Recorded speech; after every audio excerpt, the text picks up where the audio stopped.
दोस्तों, कल्पना कीजिए आज की दुनिया में जहां हम लेजर, कंप्यूटर और मशीनों से इमारतें बनाते हैं, लेकिन एक 1200 साल पुराना मंदिर ऐसा है जो हमें चुनौती देता है और हमसे कहता है, क्या तुम मेरी बराबरी कर सकते हो? बात है कैलाश मंदिर की। एलोरा में एक ही चट्टान से तराशा गया दुनिया का सबसे बड़ा मोनोलिथिक मंदिर।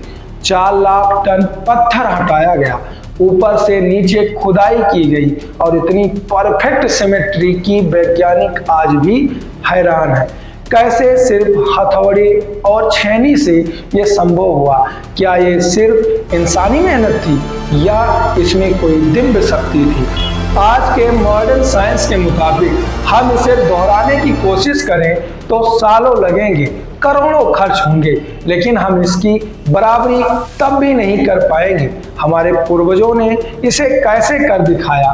क्या शिव जी की कोई दिव्य ऊर्जा ने मदद की थी? क्या ये मंदिर सिर्फ पत्थर नहीं बल्कि आत्मिक का केंद्र है जहां कॉस्मिक एनर्जी बहती है?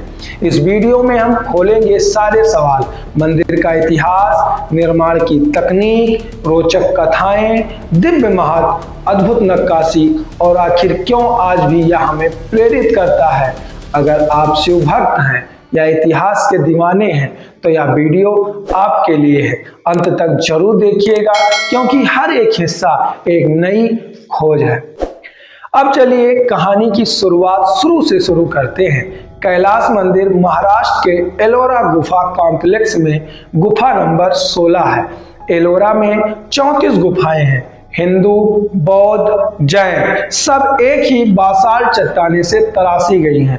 मैं आपको बता दूं, बासाल्ट चट्टाने सबसे मजबूत चट्टाने होती हैं। इनको काटना लगभग नामुमकिन सा होता है या इनको काटने के लिए पानी की तेज धारों के माध्यम वाले यंत्रों का प्रयोग किया जाता है, तब ये आसानी से कट पाती हैं। ये अब आते हैं अपने टॉपिक पर। ये यूनेस्को वर्ल्ड हेरिटेज साइट है। 8वीं शताब्दी में राष्ट्रकूट राजा किर्स प्रथम ने इसे बनवाया था। भगवान शिव को समर्पित या हिमालय के कैलाश पर्वत का प्रतीक है जहां शिव निवास करते हैं। निर्माण में 18 से 20 साल लगे, हजारों कारीगर लगे, लेकिन ये कोई साधारण मंदिर नहीं है।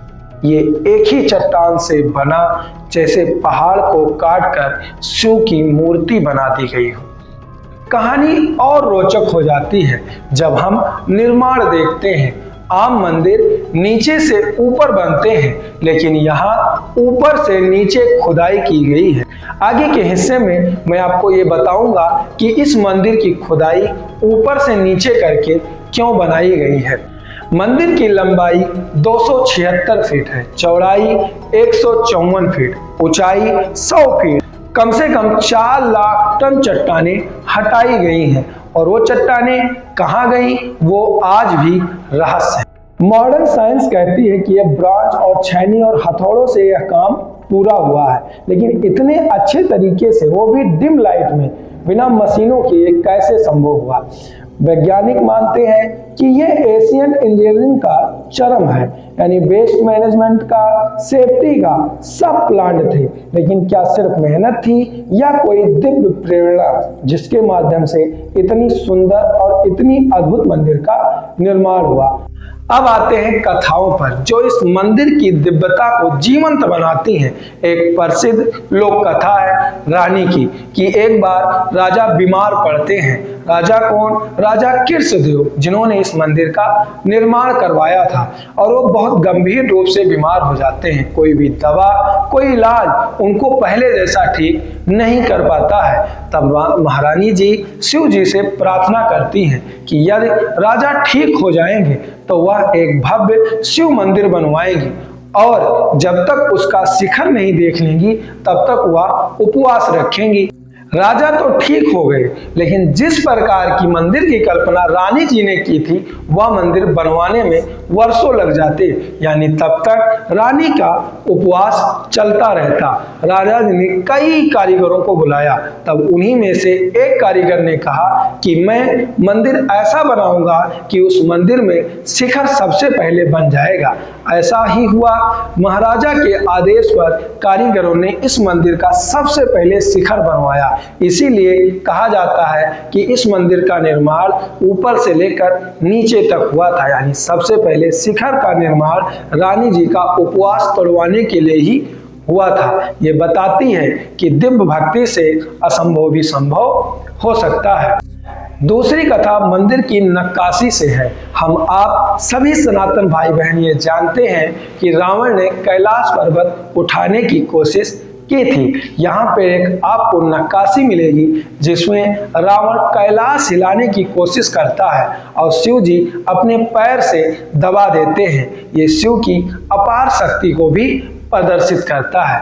दिव्यता की बात करें तो ये मंदिर सिर्फ एक इमारत नहीं है, बल्कि एक त्रियामी मंडल है जो पूरे ब्रह्मांड का प्रतीक है।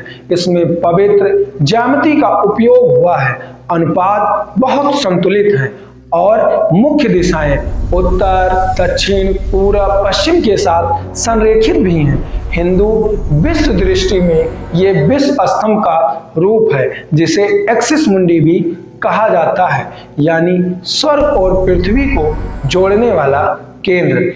यहाँ शिव जी की दिव्य ऊर्जा बहती है जो आत्मिक जागरण और मोक्ष की ओर ले जाती है। बौद्ध और जैन धर्म के लोग भी इसे पवित्र मानते हैं, क्योंकि एलोरा पूरा कॉम्प्लेक्स तीनों धर्मों की सहिष्णुता को दिखाता है। यहाँ ध्यान करने में ब्रह्मांडीय संतुलन और शांति की अनुभूति होती है, जैसा कि हमारे प्राचीन शास्त्रों और वेदों में वर्णित भी है।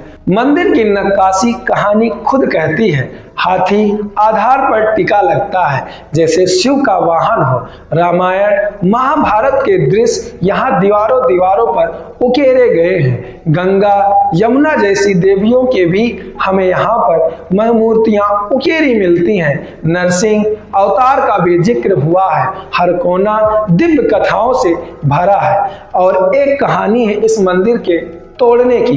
कहा जाता है जब मुगलों का शासन था और औरंगजेब सत्ता पर आसीन था, तब औरंगजेब ने इस मंदिर को भी तोड़ने की कोशिश की थी और इसके लिए उसने 1000 से अधिक कारीगरों को भेजा भी था मंदिर को तोड़ने के लिए। वो कारीगर आते हैं और लगातार 3 वर्षों तक प्रयास करते हैं, लेकिन मंदिर के कुछ हिस्सों में बनी मूर्तियों को ही तोड़ पाते हैं और कोई भी क्षतिवा नहीं कर पाते, जैसे स्वयं शिव जी इसकी रक्षा कर रहे हैं।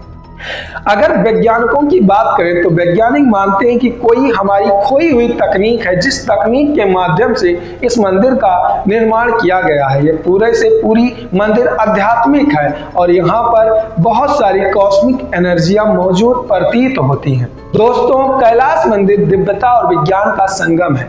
अगर वीडियो से कुछ सीखा है या आपको कुछ प्रेरणा मिली है तो वीडियो को लाइक और चैनल को सब्सक्राइब जरूर करिएगा और कमेंट में बताइए कि आप वहां जाना चाहते हैं, और अगर आप वहां गए हैं तो उससे जुड़ी जानकारी हमसे आप जरूर साझा करिएगा। जय हो शिव भगवान।